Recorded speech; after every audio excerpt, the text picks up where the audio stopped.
And now we're getting new details about the California pot farm, which became the scene of a massive standoff between ICE agents and protesters last week.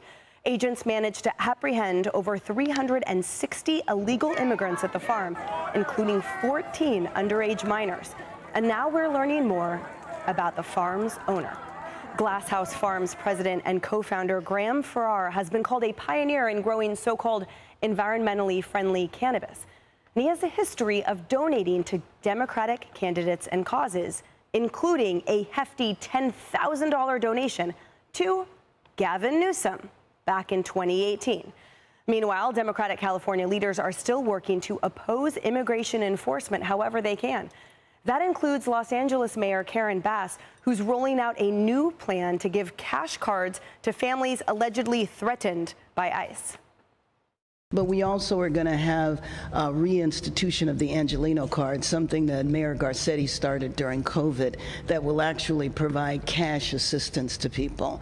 Because, you know, you have people who don't want to leave their homes, who are not going to work, and they are in need of cash. It's a couple $100, I don't know the exact amount, and this should be available in about a week. Steve, so like we talked about, you are staunchly in the lead in California gubernatorial polls right now. So talk to us, how and why does your message resonate with the majority of Californians right now on these topics? This is such a great, terrible example of what's been going wrong in California, because you've got people in charge who not only won't enforce the law, they undermine the law. And you're seeing it on this issue of illegal immigration, and it's playing out for the whole country to see. But we've also seen it on crime more generally, the way that retail theft, shoplifting has been tolerated. We've seen it on homelessness. It's illegal for these encampments to be there. They've been there for years, and these politicians have done nothing about it. Now you have federal law being enforced by the federal administration, and they're saying, not only we're not going to help you, we're going to stand in your way, we're going to cheer on the people who are throwing rocks at our law enforcement agents, and we're going to pay for the organizations that are protesting this.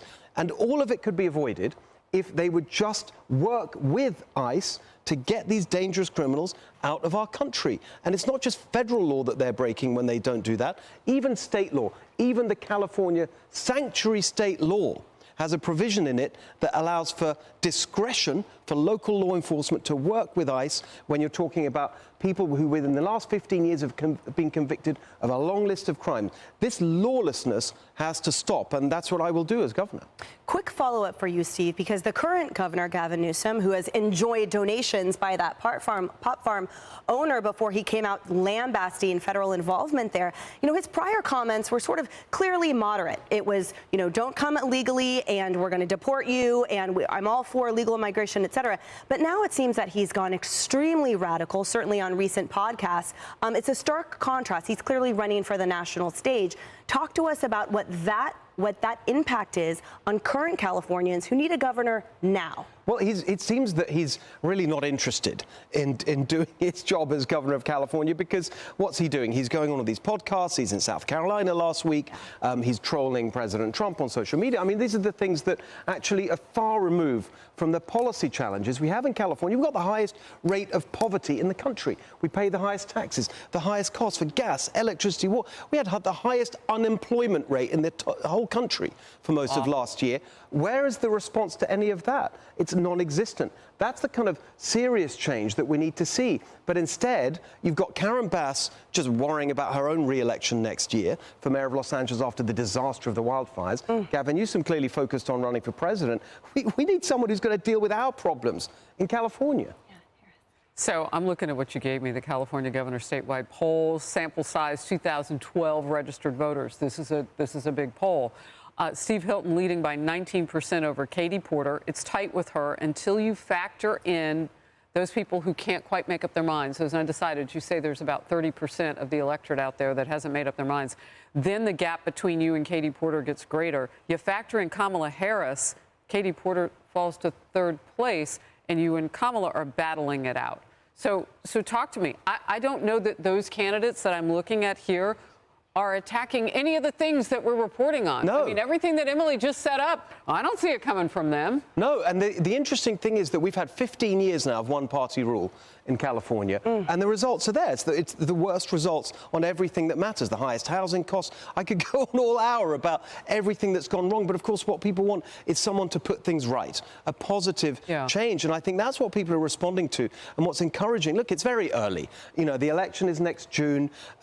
We've barely begun campaigning, but what's really clear is that I'm there as the leading challenger, which whatever the scenario is, whether it's Kamala Harris or Katie Porter, any of these people, I'm the leading challenger to this 15 years of one-party rule. By the way, it'll be a big thing for the country if we can save California. We're the fourth biggest economy in the world. Imagine how far we could power again with real positive leadership. Well, it's also just bringing sanity back to California and the country. And what happened at these farms in California, these pot farms, is the definition of insanity. And it gives you a perspective on the Democrat Party's worldview where heroes are villains and villains are heroes. Let's look at the play-by-play. So on July 10th, you have ICE and other federal authorities go and raid these pot farms. They arrest at least 360 illegal aliens, 14 children they found that they were worried about that had been rescued from potential exploitation, forced labor, and human trafficking. 10 were unaccompanied. And then, by the way, some of these individuals they arrested, guess what they've been convicted of?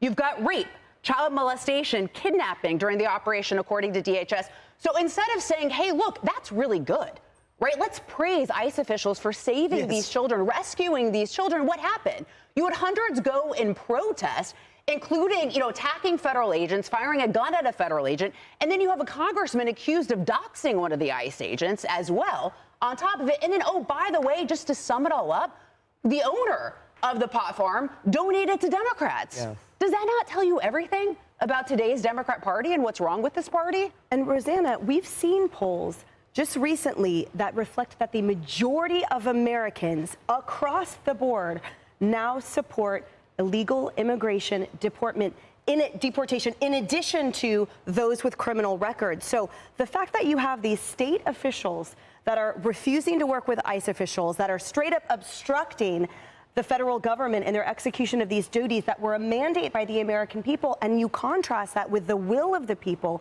it's horrifying. I mean, you look at Mayor Bass, right? She's offering gift cards out. She's not saying exactly how much is on those gift cards. She doesn't know.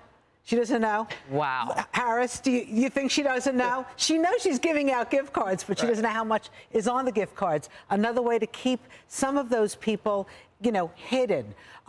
And the city of Los Angeles, $1 billion in debt. Amazing. And she's handing out free money to people who are illegally here. And Steve, and then let's not forget about the people that were, ravaged by the wildfires. I'm not talking about the celebrities. They'll be fine. I'm sure their insurance will work at some point. But there were real working class neighborhoods that were there for generations after generations that need help. Where are they? Nothing's been done in those areas, Steve. They don't even talk about it. And and the really awful thing, just very briefly, is that people are giving up the bureaucracy, the insurance, the nightmare. They're giving up, they're abandoning, and then that means you're going to lose the single-family homes. They want to build apartments and destroy the California dream. It's awful. It's so different. Yeah, Florida will take them. Yeah. My home state of Arizona will take them. Well, it's not too late for California, thanks to leadership like you and your mission and your vision. That's the plan. That's the plan. Let's go, Steve. Hey, everyone. I'm Emily Campagno. Catch me and my co-hosts Harris Faulkner and Kaylee McEnany on Outnumbered every weekday at 12 p.m. Eastern, or set your DVR. Also, don't forget to subscribe to the Fox News YouTube page for daily highlights.